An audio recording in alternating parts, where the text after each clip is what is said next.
Underneath the mango tree, me honey and me come watch for the moon. Underneath the mango tree. Alors, je suis venue travailler pendant une semaine sur le nouveau projet de la compagnie qui va s'inclure dans un nouveau cycle thématique autour des héros.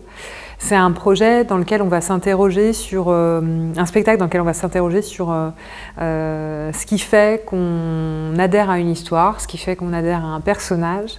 Et pour ça, on va se fonder sur un texte d'Umberto Eco qui s'appelle James Bond, une combinatoire narrative. C'est un texte dans lequel il analyse les 11 romans de Ian Fleming dédiés à James Bond. Et on va articuler ça avec des textes de Ian Fleming qu'on va certainement rejouer au plateau. Et donc c'était tout l'enjeu de ma résidence, c'était de réfléchir à comment articuler la pensée théorique d'Eco, les textes de fiction de Ian Fleming, et de rendre aussi les spectateurs actifs dans cette réflexion-là entre fiction et réflexion sur cette fiction. Underneath the moonlit sky, me honey and I. C'est ça, c'est vraiment, j'ai fait tout un travail de documentation, je me suis vraiment replongée dans Umberto Eco, mais pas que, parce qu'il y a d'autres auteurs qui ont écrit sur Ian Fleming et sur James Bond.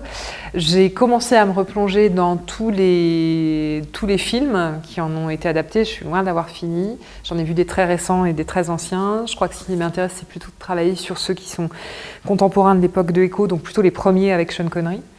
Et puis par ailleurs, je continue de faire un travail de lecture de tous les James Bond par Ian Fleming que j'ai entamé cet été. Voilà, il m'en reste encore quelques-uns. Et derrière tout ça, l'idée c'est d'interroger qu'est-ce que c'est que la culture du divertissement, qu'est-ce qui fait qu'on se reconnaît dans un personnage, qu'est-ce qui fait finalement qu'on devient aussi accro, puisque James Bond c'est une série littéraire et ça devient une série filmique ensuite.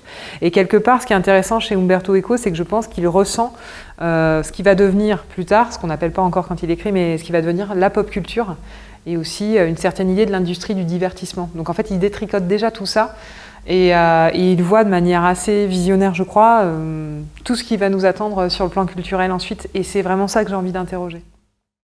Come sit hand in hand, underneath the moonlit sky, me honey and I.